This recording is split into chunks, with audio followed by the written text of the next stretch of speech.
Hello everybody and welcome back to This Week in Magic Online Finance.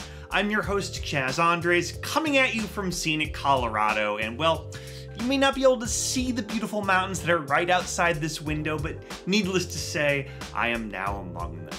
Many thanks to Taryn for filling in for me last week when I was a little indisposed because of the hurricane, but needless to say, his video looked awesome last week, and I hope to be bringing you that level of cool, slick production sometime in the near future. So if you like the look of last week's video, needless to say, it will be coming again to these MTGO finance videos as soon as I can.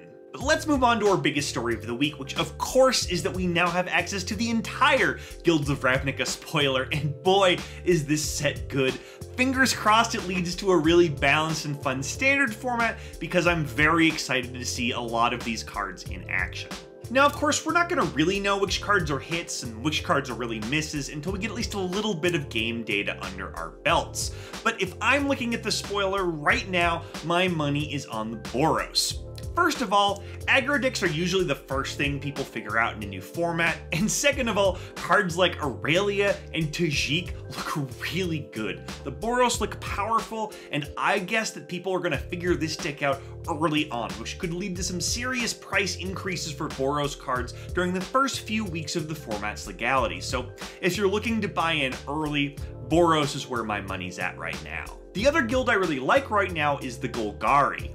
Assassin's Trophy is just too good not to see play, and Vraska Golgari Queen is a little bit undercosted. It's powerful, it's the sort of card that will end up finding a home somewhere. So it may not end up being a straight Golgari deck, it may end up being some kind of Sultai shell or a Jund shell, but black and green cards are definitely going to show up in Standard at some point soon.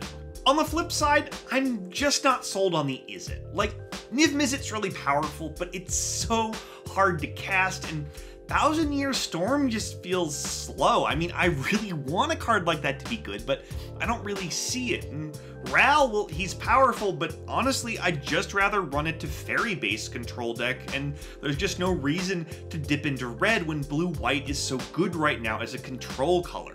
My favorite Izzet card at the moment is Runaway Steamkin, but that card's going to be good in really any red deck. It doesn't really need blue to pay off. So look, I really want the Izzet to be good. It is one of my favorite guilds, and the cards previewed in Guilds of Ravnica look incredible, but I'm just not seeing it right now.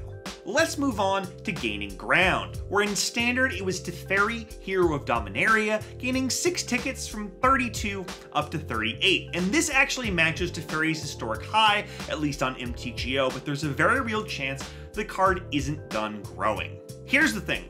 If Guilds of Ravnica Standard ends up becoming more popular than any of the last couple Standard formats, which there's a very real chance of, and if Teferi, Hero of Dominaria, ends up being a crucial card in all the format's best control decks, which there's a very good chance of, then we're looking at Scarab God level upside here. This could be a 50-ticket card by October 1st. Now, is that a guarantee? No, far from it, but I'd actually say it's more likely than not that this card is going to be in the high 40s at some point over the next couple of months. So I guess I just hope you bought these over the summer when I told you, because they're expensive now and they're probably going to get more expensive.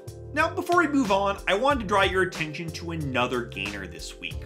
History of Benalia was up about 2 tickets from 11 up to 13, and that's not a big gain, but it is continuing to gain ground, and I expect it will continue to grow as well. It's definitely not as flashy a card as Teferi, but History of Benalia is a mythic rare that could end up being a 4 of in multiple top decks this fall, and that means it is 20+ ticket upside. So if you are looking to play white at all this fall, this is definitely a card you're going to want to pick up sooner rather than later. Let's move on to Modern, where our biggest gainer of the week was Liliana the Last Hope.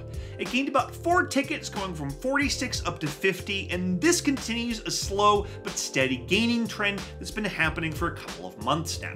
The card actually bottomed out around the 25 ticket mark back in July, and it's a solid 50 ticket card now. So what's going on? Well, Leon of the Last Hope actually sees play in a bunch of good decks, but this latest gaining trend is likely due to the supposed Jund resurgence thanks to Assassin's Trophy. And in fact, cards like Black Cleave Cliffs and Verdant Catacombs were also slow gainers this week, as more and more people get excited about the possibility of Jund being a tier 1 modern deck again.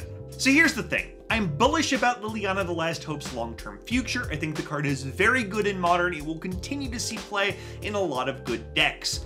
But the price chart does seem to have peaked at the 50 ticket mark. That's about historically where it's ended up at its high, and I don't think it's actually going to go any higher than this unless Jund actually does become tier 1. And while I love Assassin's Trophy, that is far from guaranteed. So right now I am holding off. I'm definitely not buying this card until I see some actual results, actual Modern results with Assassin's Trophy showing what Jund is capable of.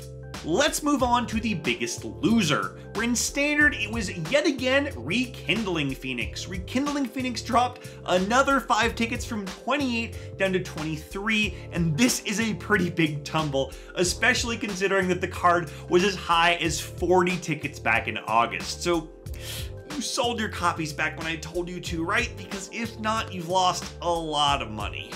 But here's the thing. The past is the past, and we are very close now to Rekindling Phoenix's historic price floor. And this means, of course, that it's about to become a really solid buying opportunity. Rekindling Phoenix is a really good card, and it's likely to see play in the new Standard format, especially early on, because aggro and mid-range look awesome in Guilds of Ravnica Standard. So, when do you buy back in? Well, not right now, because it does appear as though this price chart is continuing to drop. It may actually end up below the 20 ticket mark, but please monitor this card, wait until it bottoms out, because it may end up back around the 40 ticket mark if it ends up being a staple in the new Standard format. It could even go higher than that. So this is definitely the #1 Standard card I am monitoring going forward. But let's move on to Modern, where the market kind of took a bit of a beating this week. You had staples like Mox Opal and Karn Liberated dropping 6 and 7 tickets respectively, and neither of them was our biggest loser of the week. That honor actually goes to Horizon Canopy, which dropped 17 tickets from 66 all the way down to 49, and it might not even be done dropping. Horizon Canopy was as low as 37 tickets back in July, so there's another 10 tickets or so it could drop. So, it's possible that we are entering some sort of new Modern metagame based on Assassin's Trophy or other factors where Horizon Canopy is going to be less of a factor, but I don't buy it. Really what I think happened here is that this card has gone up a lot. People are selling the ones they don't need because they want to buy Standard cards, which happens every time a new Standard set is released. And the price is just more or less equalizing. And what that tells me is that Horizon Canopy is still going to be a crucial Modern staple going forward. It's in multiple tier 1 decks. They're not reprinting it anytime soon, so at a certain point it is going to become a really good buying opportunity, much like Rekindling Phoenix. So definitely monitor this one. Don't buy in until it bottoms out, which it hasn't done yet, and then if you are a Modern player who doesn't have a set of these, get them. Now the sneak of the week this week is Back to Basics, an Urza's Saga card that really seems like it should be on the reserve list, but it actually isn't.